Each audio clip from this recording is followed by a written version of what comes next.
¿Alguien quiere hablar?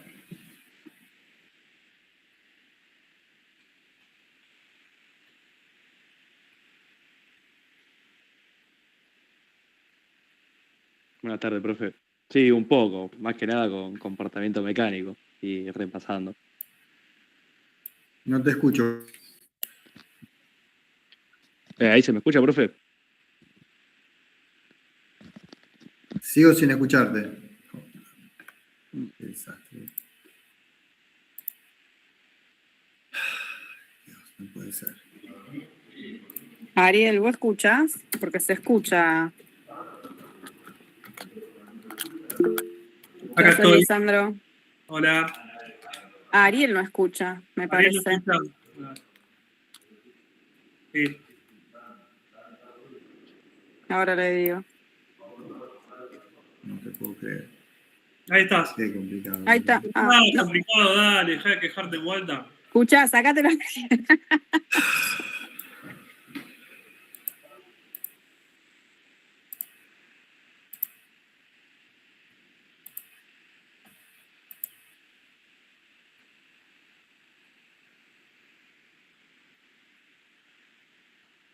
¿Ustedes me escuchan? Sí, profe, se escucha.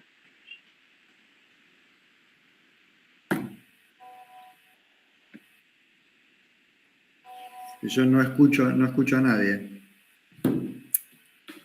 Ay, Dios. ¿La profe? ¿Se escucha? ¿Qué será?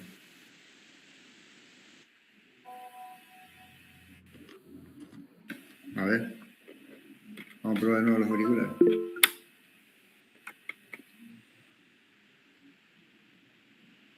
A ver, Isandro. Hola. ¿Me está hablando? Sí, estoy hablando. Me saco los auriculares, a ver. Dale. Hola. Sí, son auriculares. Sí, son auriculares. Ah, ok, listo. Era yo. Sí, son los auriculares. Ok. Ya está. Bueno, listo. Ya me lo saqué. Juega. Haremos sin auriculares. Escuchaba mejor con los auriculares. Bueno, vamos a empezar con las preguntas, si alguien leyó, obviamente. Esta tarde Damián da una consulta a las 19 horas, ya la publicó. ¿Tienen preguntas de lo que vimos? ¿Tienen preguntas de lo que tendríamos que haber visto hoy, si leyeron? ¿Alguien? Profe. Sí, Matías. Yo tengo una duda del apunto acá de comportamiento mecánico. Cuando habla de la fluencia, sí. No entiendo bien la relación que hay entre las dislocaciones y la fluencia. O sea, no entiendo si es que están trabadas y al momento de la fluencia se destraban, por así decirlo, o si no entendí eso. ¿Qué es lo que pasa con las dislocaciones? Bien. Al momento de la fluencia, digamos, antes de la fluencia se supone que las dislocaciones se tendrían que empezar a destrabar.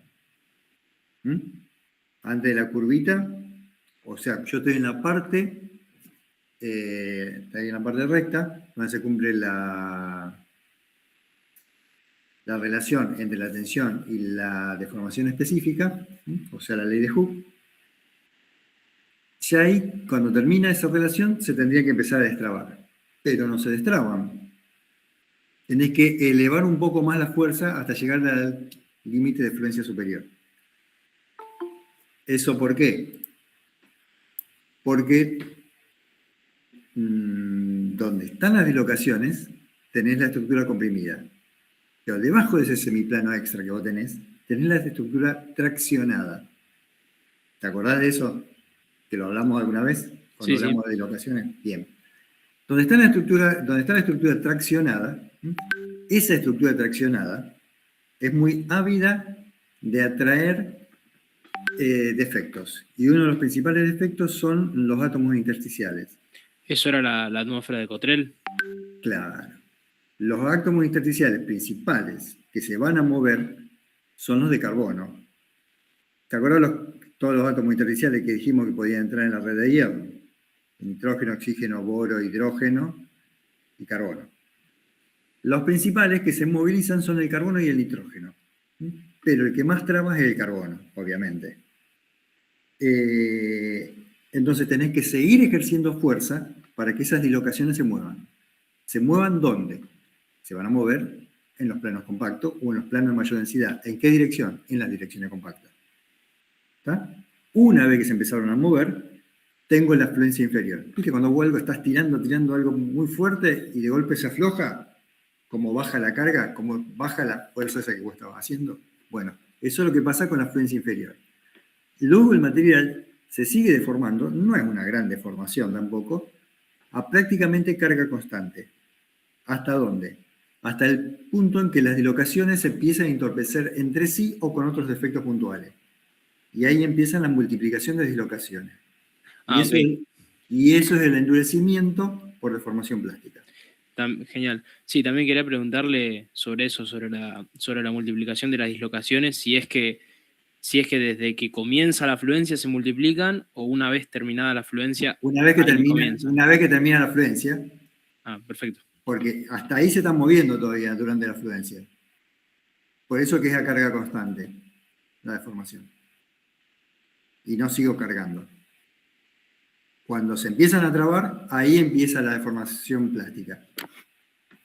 Escucha un ejemplo. A ver, esto de nuevo no quiero que lo contesten en el coloquio o en los exámenes, pero es para hacerse una idea. Imagínate una ciudad como Rosario, donde hay algunos autos. Los autos pueden circular libremente. Ahora, si vos los llenás de autos, se embotellan y se tocan y no pueden avanzar más. Esa es la traba de las dislocaciones por efecto de la multiplicación de las dislocaciones. ¿Se entiende? O sea, las dislocaciones corren libre en tanto y cuanto no se choquen otras dislocaciones. Después está lo de la fuente de Frank Reed, que hace el efecto multiplicador y que genera nuevas dislocaciones que van a chocar con otras dislocaciones y así sucesivamente, y es donde empieza el endurecimiento por deformación característico de algunos metales.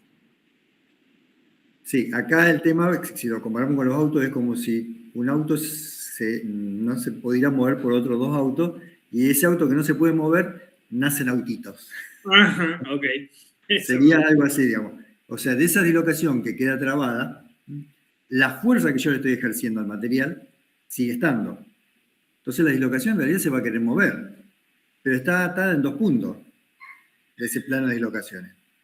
Entonces la dislocación se va a seguir moviendo y se va a seguir curvando, digamos. Y sabemos que se curva de tal forma que llega un momento que son dos dislocaciones de distintos sentidos. Al ser dos dislocaciones de distintos sentidos, se anulan entre sí. Y queda una dislocación de bucle cerrado, lo que se llama. Pero la dislocación original, que le dio origen a esa otra de bucle, todavía sigue existiendo y se sigue deformando. Y va a formar otra dislocación. Esa multiplicación de dislocaciones se va a dar ¿hasta cuándo? Hasta que el material se rompa. A la rotura. Exactamente. Porque nunca deja de deformarse. El tema es que la cantidad de dislocaciones que se producen después de la tensión máxima es menor, o sea, es superado ese efecto a un defecto geométrico que es... La fricción. Exactamente. Exactamente. Genial, gracias. No, por nada.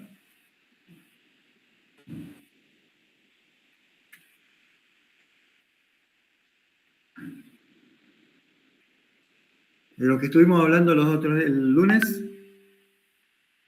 ¿pudieron leer algo? ¿Ver algo? Que hablamos de recocido bastante. ¿Se entendió lo que es el recocido? ¿Cuándo se usa? ¿Para qué sirve? ¿Leyeron algo? ¿No leyeron nada? Profe, yo tengo una consulta. Dale, sí, Pablo. ¿Por qué en el material habíamos dicho que era preferible ver la curva de tensión de formación en vez de la de carga-alargamiento? Lo que vos sacás en la realidad es carga-alargamiento. ¿Sí? Claro, eso es lo que reforzábamos en el IMAES. Exactamente. Vos después querés traducirla a que sea constante al material. La tensión es constante por un material, o sea, me estoy independizando de la sección del material, de la sección de la probeta. Y al independizarme de la sección de la probeta, también me tengo que independizar de la deformación debido a esa sección. ¿Está? Entonces, la tensión es una constante para ese material. No la fuerza va a depender de la dimensión. Bárbaro. ¿Sí?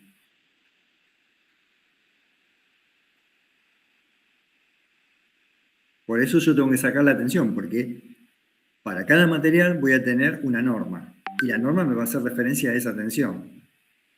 Entonces yo tengo que sacar la tensión para poder compararlo con la norma. Fíjense que esto es re importante. ¿Sí?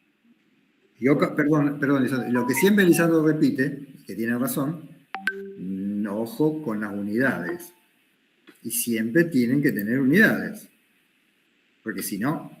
Sí, Lisandro, perdón. No, es que está clarísimo eso, es re importante.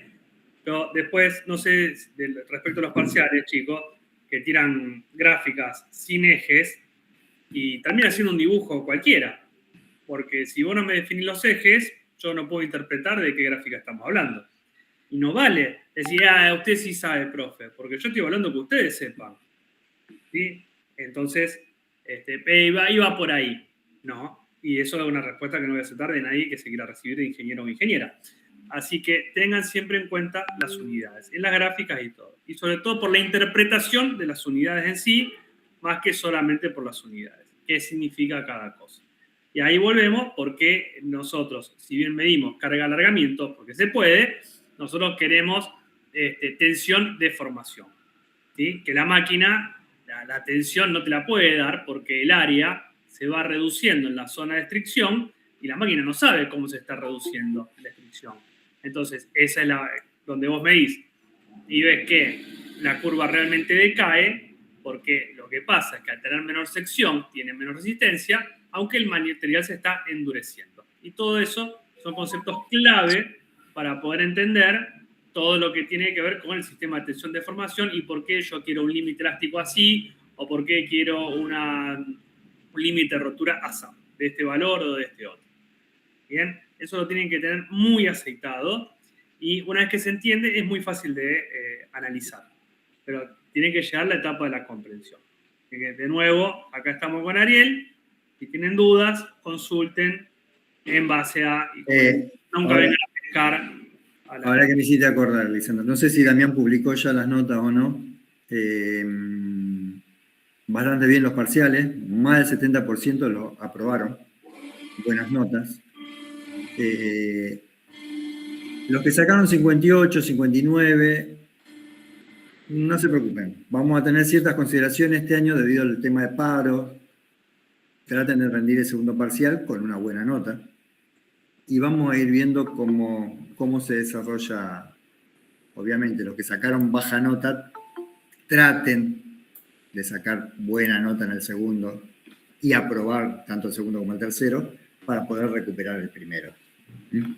Tratemos de que nadie que nos quede afuera. No se confíen los 58, 59.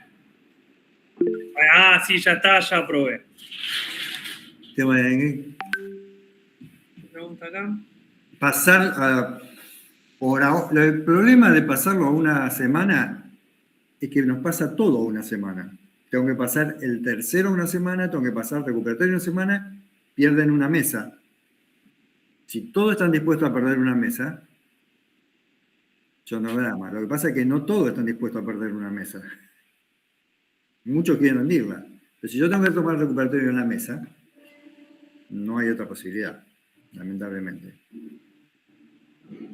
Ya con que una persona diga, yo quiero rendir la primera mesa, y no puedo. Y además va a pasar. Claro. Estadísticamente, nadie quiere perder una mesa. No. O tomo... el que está ahí que aprobó los 3 parciales y se quiere sacar en la primera. No, qué sé yo, hubo un año que todos estuvieron de acuerdo y se tomó el recuperatorio, lo corrimos con Janine y se tomó el recuperatorio en la primera mesa, perdieron la primera mesa. Sí, ahí vengo. Pero bueno, ya está. Sí, Gaspar. Hola, profe. Disculpe, con respecto a lo que dijo de lo que preguntó el compañero de tensión de formación, Sí. dijo independizar de la sección y después, ¿qué dijo con respecto al otro eje? La deformación también la tenés que independizar, obviamente. Porque vos estás tomando con respecto a un largo específico. Bien, y Por eso es deformación específica. Y es adimensionar la deformación específica. Es la diferencia de alargamiento sobre el alargamiento inicial. y eso lo que dijo de que estaba normado era cuando fuimos al IMAE que dijo ADN 420 de fluencia establecía la norma Y para. 500 de para tensión máxima y 12% de alargamiento mínimo. O sea que si nosotros hicimos bien el TP, debería habernos dado la fluencia de 420, como decía. No es necesario que usted haya hecho bien el TP. Lo que es necesario es que la persona que fabricó la barra lo haya hecho bien. Ah, bien. Pero, ¿Eh? listo, perfecto. Está. Germán, ¿querés preguntar algo? Sí, profe, ¿qué tal? A mí me surgió una duda leyendo el material en la parte de temple, Sí, que serían los tratamientos térmicos con enfriado rápido. sí. En una parte que es en la transformación de austenita a martensita, Sí. habla de la austenita no transformada. Mi Sí. pregunta es, ¿cómo sería ese material? Porque no logro ¿Te imaginármelo. acordás que el otro día dijimos que parte de no todo se transformaba, parte de la austenita quedaba y se llamaba austenita retenida? Claro, pero la austenita, Sí. nosotros lo que vimos en el diagrama hierro-carbono es que siempre está por encima de la temperatura eutectoide. Entonces, ¿cómo puede ser que exista a Porque temperatura ambiente? yo necesito un tiempo para que se transforme esa austenita. ¿Está? ¿Te Sí, acordás? ¿Te acordás lo que pasaba? Bueno, cuando dibujaba los dos cubos FCC y pasaba a un BCC. sí, esa es la transformación alotrópica. Claro, exactamente. En este caso, pero después esa transformación se seguía dando, porque cuando se transformaba en BCC no quedaba un cubo. Hasta Claro. que se iban aproximando. ¿Te acuerdas que estaban las dos líneas de energía que se formaban 2,87 Armstrong, el lado del cubo, si fuera un BCC? Pero Sí, o sea, como que no quedan igual de claro, altos. claro, al ir transformándolo en función del porcentaje de carbono, los parámetros reticulares se van a ir deformando más. Sí, ¿No?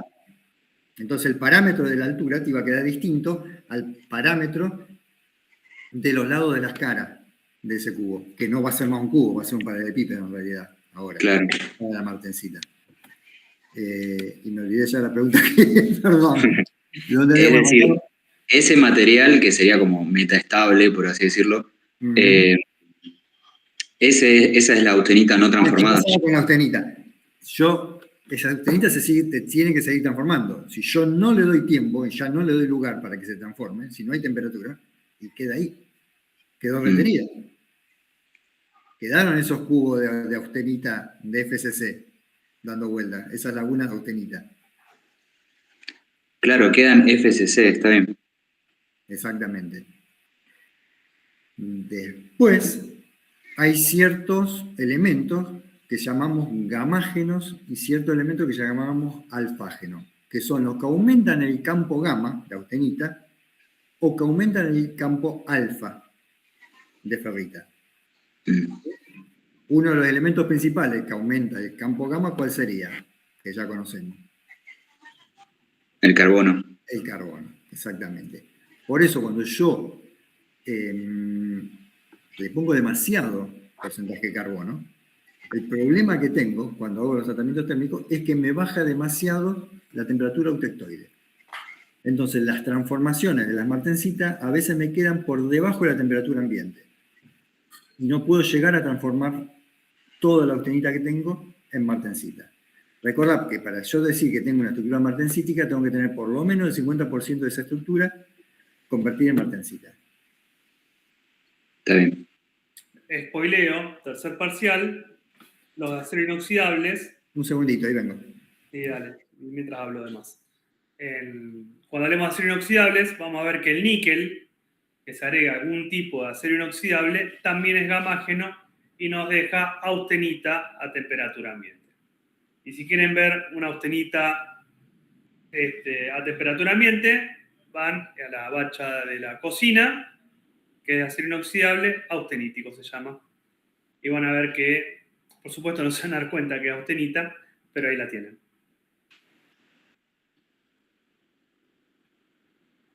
Genial, profe, buenísimo.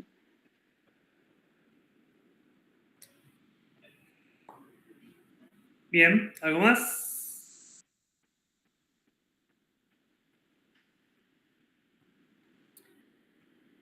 Quiero hacer una observación que estamos en un momento de la materia, se puede decir, más difícil, de la montaña. Subiendo la montaña estamos en la parte más complicada y de que más cansa, la más difícil. Pero después, ánimo que esto empieza a bajar un poco en intensidad de conceptos, por lo menos, de ver un montón de conceptos nuevos.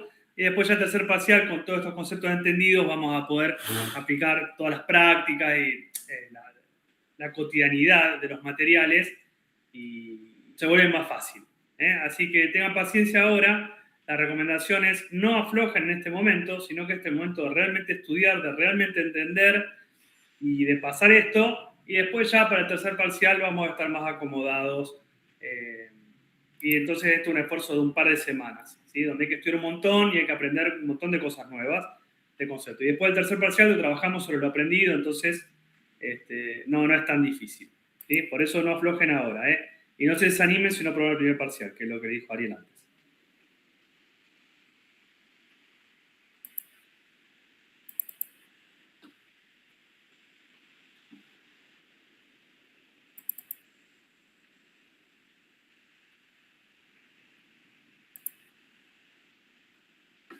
¿Alguna pregunta?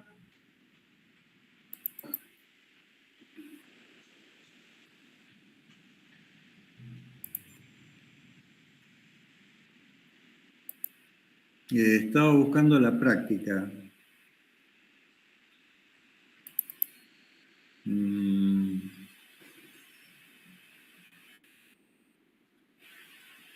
No puedo encontrar.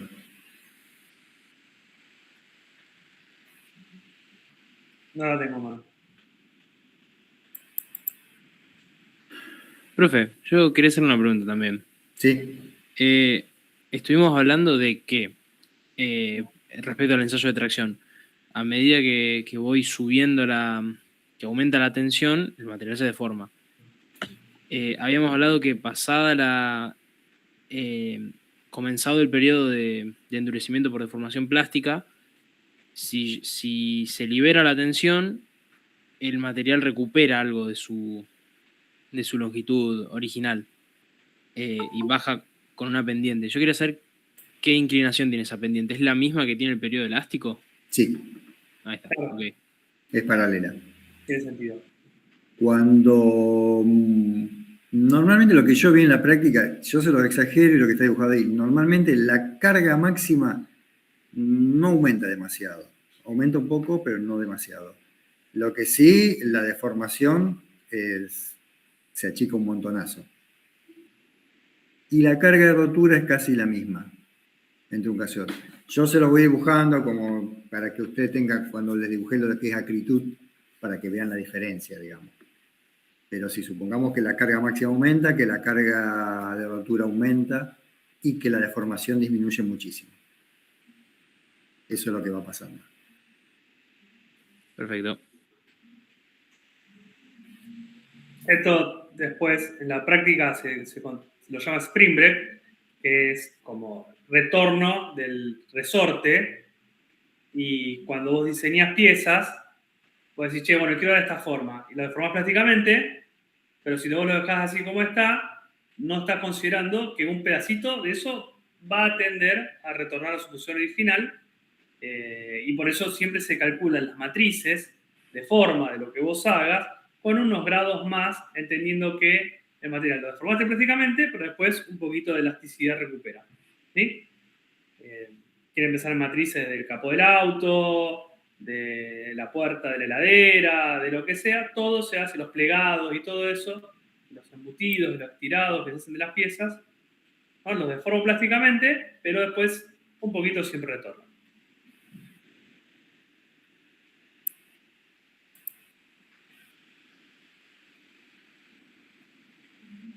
Y retornan por esa línea paralela a la ley de Hooke.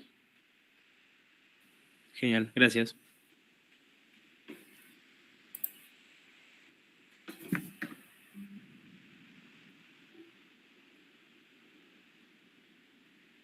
El trabajo práctico, perdón, Ari, no sé si ya habían hablado del trabajo práctico, pero alguna consulta que haya quedado, algo que no hayan entendido. Yo los trabajos que me entregaron ya los corregí.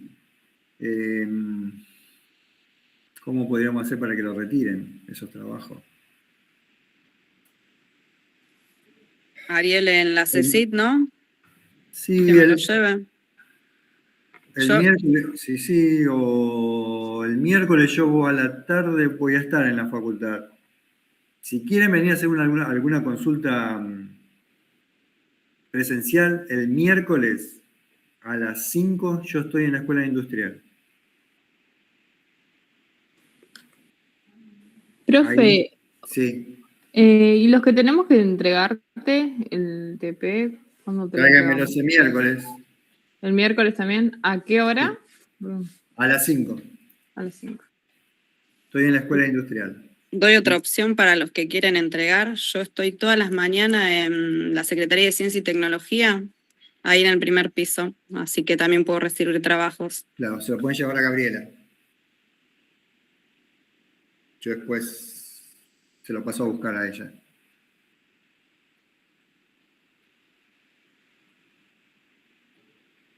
Gente, nada, límite elástico. ¿Está claro el límite elástico?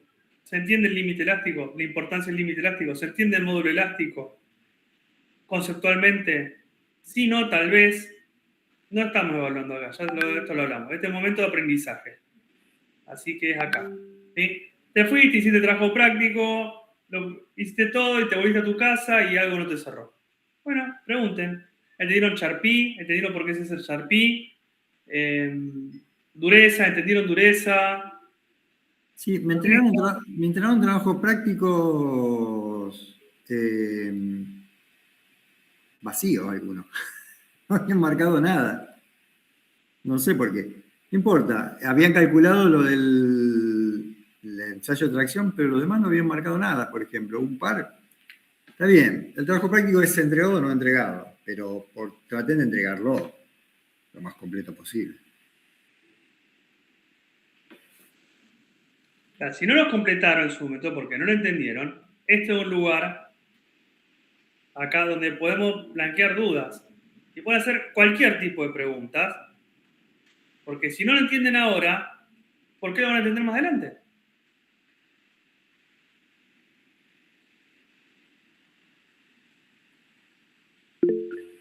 Ahí vamos. Sí, Gaspar. Sí, Gaspar. Profe, yo estaba mirando la práctica resuelta de comportamiento mecánico y hay una que me quedó la duda que ya lo habíamos visto en clase y creo que lo anoté mal. En la práctica que está resuelta, al final de cada gráfica se tira la paralela al límite elástico ya en el punto de rotura. Y abajo está marcado, por ejemplo, en una es 37 milímetros y demás. ¿Eso sería el alargamiento antes de la rotura? Y cuando yo tiro... ¿Una paralela zona elástica?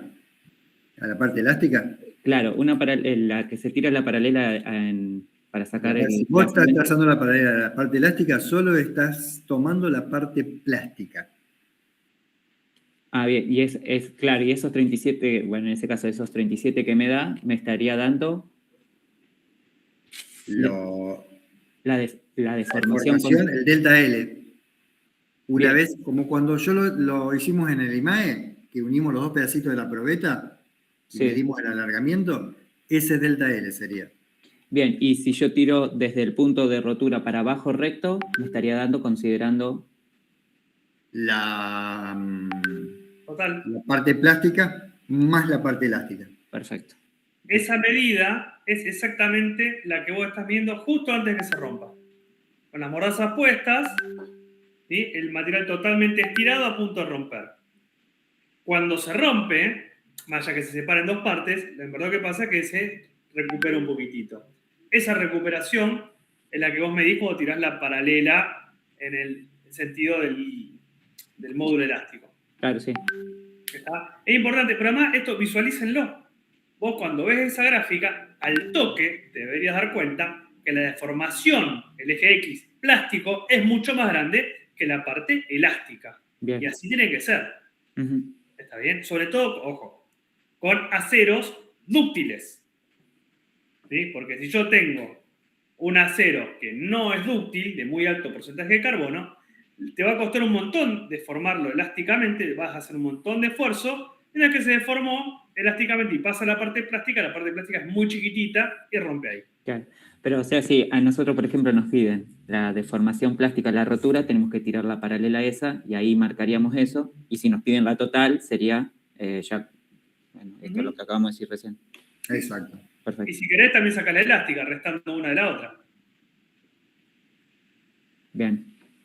No, decía por las dudas que nos pidan la plástica antes de la rotura. Claro, está. Exactamente. Y así. Hermoso tema para tocar en el coloquio este. Digo, por la duda, lo que estuvimos hablando con Gaspar, ¿eh? Y, escucha, Ari, ya hablaron del tema de la deformación plástica, si lo corto a la mitad, que me queda nuevo límite elástico, por todo eso está. Sí. Es muy importante. El endurecimiento en frío, todo esto que veníamos hablando en el inicio de la clase de consulta, del embotellamiento de dislocaciones, ese aumento ahora a nosotros nos deja, esa deformación plástica, ahora es nuestro nuevo límite elástico.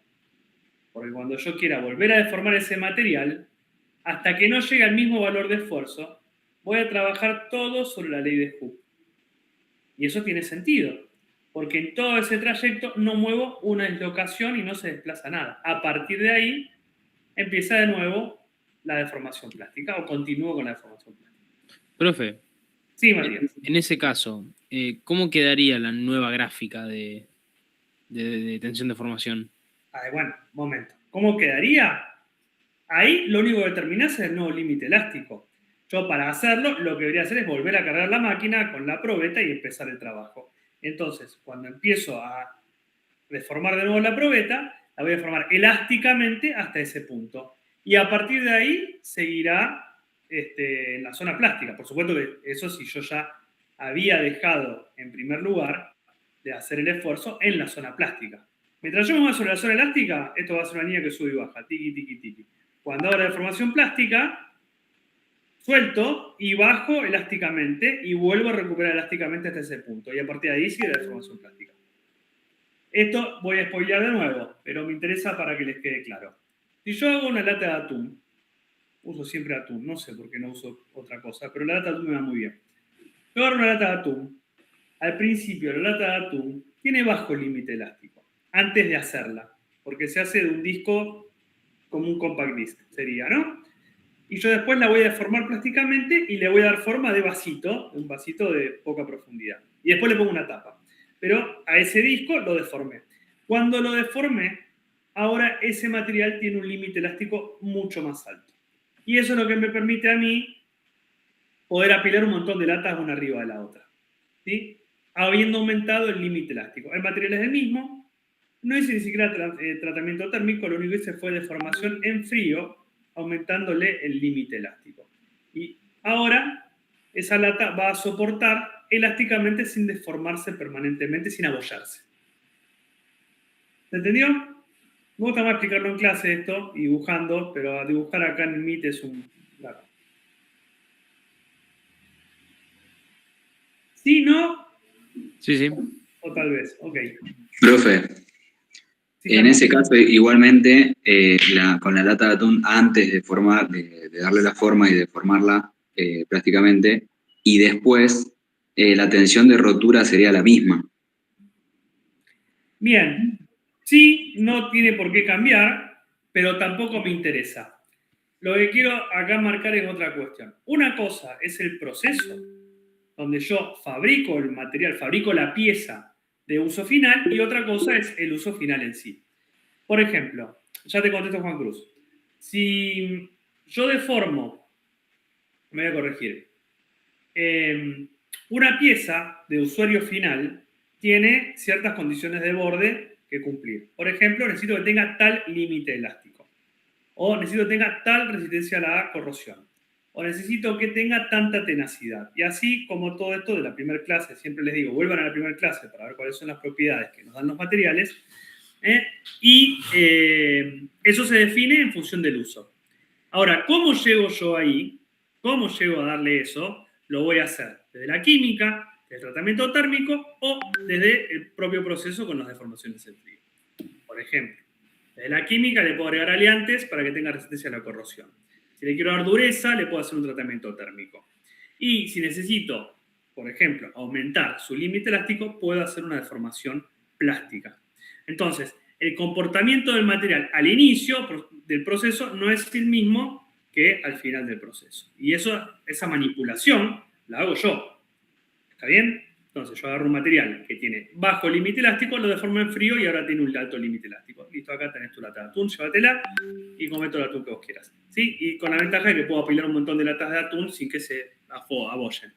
Y esto, otra cosa más, es sin química y sin tratamiento térmico es barato. ¿Ok? Porque los aliantes aumentan el costo del producto y los tratamientos térmicos también son complejos. En una lata de atún, que es lo más barato posible, con la deformación plástica en frío, está muy bien. Que es justamente una de las cosas que yo busco, tener material de bajo límite elástico para poder deformarlo y una vez deformado tenga alto límite elástico. ¿Está bien? El trabajo práctico tiene tiempo hasta una semana, hasta una semana antes del parcial. Cuanto antes lo entreguen, si el miércoles lo pueden traer, mejor. Si el miércoles lo traen, probablemente para el viernes ya lo tenga todo corregido. Los que me traigan, no importa la cantidad que sea. Y o se lo dejo a Gabriela. Sí, lo más fácil va a ser que se lo deje a Gabriela. Y publico el horario. Pues estaba pensando dejarlo en industrial, pero no sé si habrá alguien en industrial para que lo pasen a retirar. Iba a preguntar algo más. Cuando yo voy deformando, como dijo Lisandro antes, y voy deformando un material que tiene una rotura dúctil, a medida que voy deformando el material, la rotura va a terminar siendo frágil. ¿Por qué? Si alguien me puede contestar. Porque el punto de fluencia, o sea, la carga máxima se acerca cada vez más al punto de fluencia. Exactamente. Bien, Delfina. Exactamente. En un solo renglón se justifica. Exactamente. Eso es lo que va a ir pasando.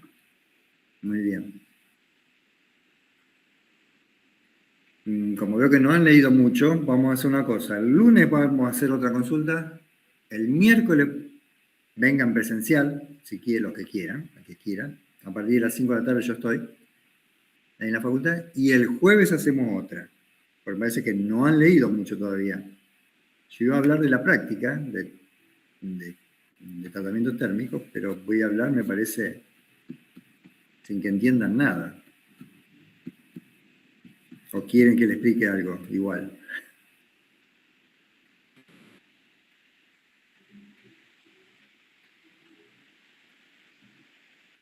Díganme sin miedo, no les pongo nota a nadie. ¿Qué explica? ¿Eh? Que lo expliquemos. ¿Quiere que lo expliquemos? Bueno, espera que trato de compartirlo entonces.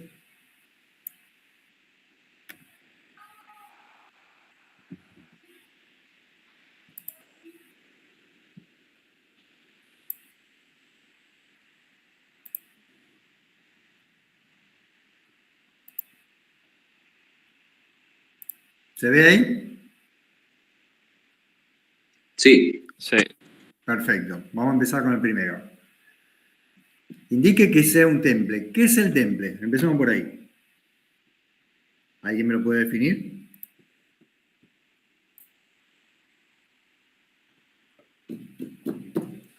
Es un enfriamiento brusco. Un enfriamiento Para endurecer la pieza.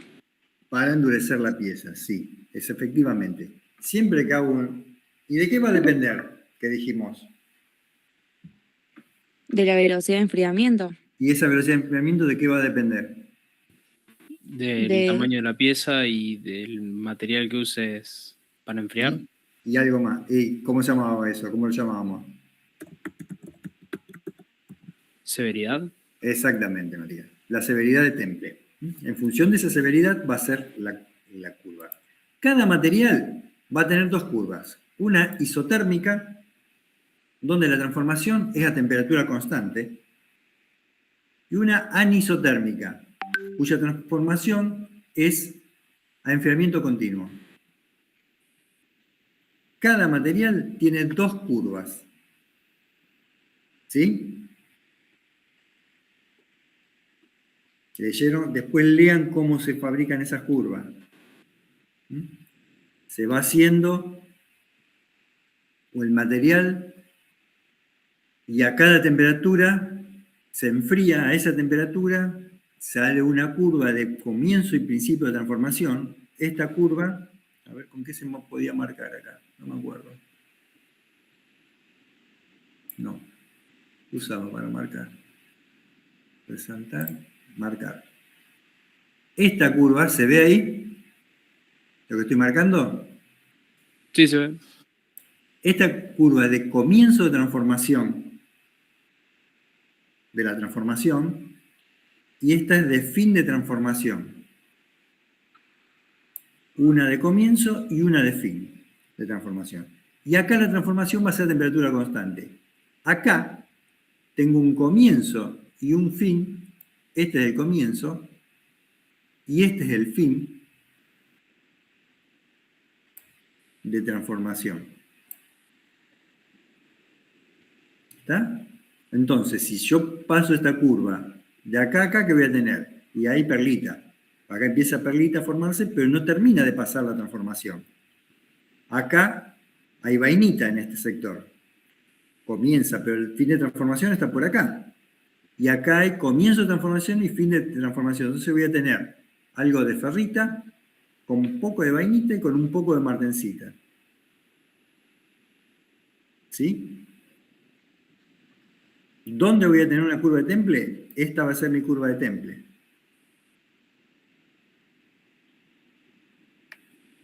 Y ahí es que cuando no llegas a la transformación, al fin de la transformación te queda la martencita retenida.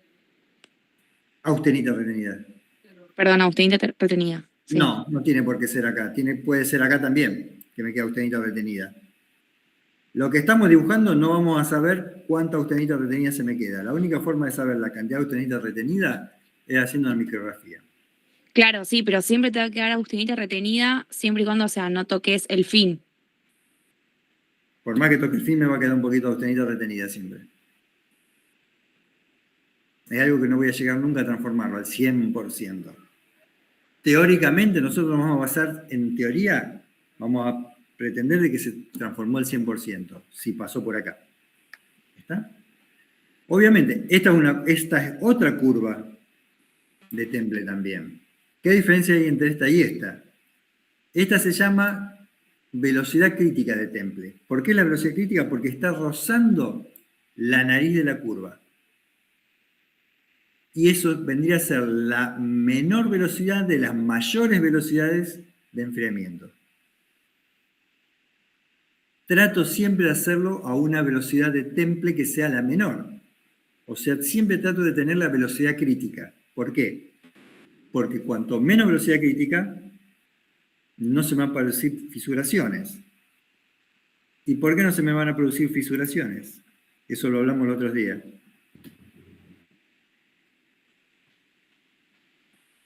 ¿No es por la difusión del carbono? No había difusión de carbono justamente. Es lo que no hay en la transformación martensítica. No hay difusión, hay cizallamiento. ¿Te acordás lo que era el cizallamiento, Delfina? Sí, cuando haces como o sea, cuando los átomos se desplazan. Los planos se desplazan. Sí. De esos átomos en los cuales están comprendidas las dislocaciones. Entonces no hay difusión. Es una transformación sin difusión, en este caso. El problema es que, ¿qué pasaba? Como yo no tenía una BCC y no seguía transformándose ese parámetro reticular que me quedaba deformado en la BCC hasta formar un cubo, tenía un aumento de 4 a 6% de volumen, que me comprimía la red. Ese aumento de volumen me va a producir tensiones internas y se me van a producir fisuras en la superficie. Entonces, cuanto menor sea la velocidad con la que yo estoy enfriando para que se me forme la mayor cantidad de martensita posible, disminuyo la posibilidad de que se me formen fisuras. ¿Está? Por esa transformación tan brusca que yo le doy en el aumento de volumen. ¿Se entiende? Pero mi pregunta es, o sea, si vos, o sea, como es atérmico y no participa la difusión, ¿no es el Sí. carbono el que te obliga a tener una estructura comprimida? O sea, con un excedente de carbono, y eso hace que la... El carbono es el mismo que si yo fuera una BCC. Lo que pasa es que Claro. no le doy tiempo al carbono a redistribuirse. Claro, y te queda como un excedente de carbono, y ahí es cuando obliga a la estructura a formar una red No tetragonal. es un excedente de carbono, porque si yo hago la transformación, voy a tener la misma cantidad de carbono. No es que tengo más carbono. No lo dejo a ese carbono ubicarse en los lugares que tendría que ubicarse. ¿Te acuerdas? Yo le hablaba que tienen huecos octaédricos, tetraédricos, y están ubicados en un lugar de la FCC y después en otro lugar de la BCC. No lo dejo que se mueva en ese lugar de la BCC, a ese carbono. Sí, claro. ¿Está? Eso es lo que está pasando. No es que tengo más carbono. Carbono es lo mismo. Es la misma cantidad la que tengo. ¿Sí? Entonces, entre este y este tiene mayor posibilidades de que se me produzcan fisuras superficiales que en este caso. ¿Está? Y esto es lo que se llama temple. ¿Sí?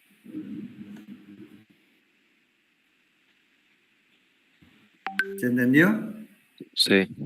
Bien. Después me habla del normalizado. El normalizado no deja de ser un recocido, que se llama en realidad recocido de normalización. Normalmente después se dice normalizado. Lo que yo quiero normalizar es el tamaño de grano. Ari, perdón. Te Dale. quedan 6 minutos para que se corte esto y porque ahora no es más ilimitado el tiempo. Porque el grupo es de 40 personas. No sé si después se puede usar el mismo link inmediatamente para volvernos a conectar. Esa es la única duda que dejo planteada. Y otra cosa más, tengo que salir un ratito y ahí vengo. Dale, sé tranquilo. No, me he dado cuenta que se termina. Sí, se termina en 5 minutos. Eso es Bueno, si no puedo conectarme, creo otro nuevo. Claro, porque ya la universidad, por eso no me pude conectar antes, porque la universidad no paga más. Claro. Por eso no me pude conectar con el link que tenía antes, que es el que me había dado la universidad. Yo pensé que podía, bueno. Ahí vengo. No paga más. Si cuando se corta no me puedo conectar con el mismo link, genero otro y lo mando al campus. ¿Está? Bárbaro. El normalizado es yo quiero normalizar el tamaño del grano. ¿Mm? O sea, ante una deformación, por ejemplo, una deformación en caliente, el material se desenfrió. Entonces quedan granos con distintas dimensiones. ¿Mm? Quedan los límites de grano totalmente deformados. Puedo tener granos pequeños, granos medianos, granos grandes. Depende del espesor del material, cómo se enfrió, me va a dar ese tamaño de grano. Entonces yo quiero normalizar y tener un tamaño de grano homogéneo en toda la pieza. Eso es lo que hago con el normalizado. Entonces, el normalizado va a ser, por ejemplo, por acá. Una curva por acá. Eso me va a dar normalizado. Ese es un normalizado anisotérmico. Un normalizado isotérmico va a ser, por ejemplo, uno que venga por acá, haga esto y después la curva cae. Esta curva de enfriamiento es cualquiera, no importa cómo sea. Porque total, ya pasé la curva de transformación. Una vez que pasé la curva de transformación, ya no hay más nada para transformar. Ya no tengo más austenita para transformar. ¿Sí? ¿Se entiende? O sea que ese se puede dibujar en cualquiera de los dos entonces. Ese se puede dibujar en cualquiera de los dos. ¿En qué caso dibujo el uno y en qué caso dibujo el otro? Principalmente en el caso en que una pieza sea de muy cara, muy alto costo, entonces me conviene hacer un isotérmico. El isotérmico siempre es más caro, porque siempre tengo que controlar la temperatura durante un cierto tiempo. Entonces ya tengo o que tener un horno o que tener un lugar. Los recocidos, por ejemplo, tienen enfriamiento muy lento. Se tienen que hacer dentro de un horno. Si yo apago el horno y dejo que se enfríe en el horno hasta que se termine de enfriar una pieza o un lote de piezas, a lo mejor pasa mucho tiempo. Perdí de usar ese horno. Entonces, el costo es muy elevado, mucho más elevado que si hago un recocido a enfriamiento continuo. Recocido a enfriamiento continuo, saco la pieza y la dejo, qué sé yo, adentro de la dejo en el piso, que no haya aire, o adentro de un lugar, en una habitación donde el aire está quieto. ¿Está? El normalizado, en enfriamiento continuo, puede ser o el aire quieto o el aire en movimiento, con un ventilador. ¿Sí? ¿Se va entendiendo? ¿O es medio complicado?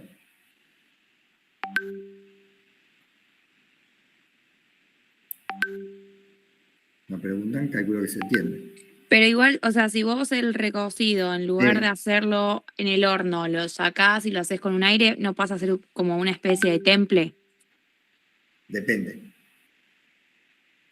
Pero deja de ser recocido, porque deja de ser lento. Depende.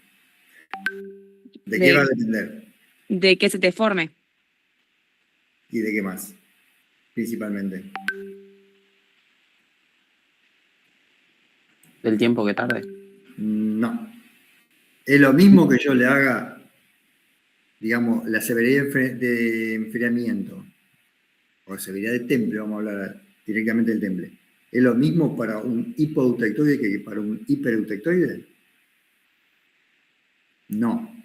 Para un hipereutectoide, donde yo tengo mucho carbono, lo que hace el carbono es un gamágeno. Los gamágenos me bajan la temperatura del eutectoide. Al bajarme la temperatura del eutectoide, se me corre la curva de las S muy a la derecha. Entonces, como tengo la curva de las S muy corrida a la derecha, la curva de las S son estas que estamos viendo acá, ¿sí? Principalmente la isotérmica, que tiene la forma de una S, simplemente por eso. Ya con un enfriamiento al aire, que es un enfriamiento lento, puedo tener martensita en un hipereutectoide. Entonces, ¿de qué me va a depender? De la cantidad de carbono que yo tenga. Acá me dice que puedo extender la llamada. A ver. Sí. Puedo extender la llamada apagando.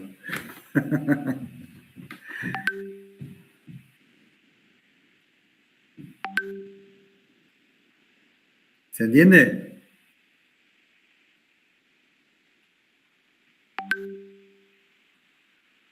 Sí. Sí, más o menos. Complicado, ¿no? ¿Alguien leyó algo de tratamiento térmico? Me parece que no, ¿no?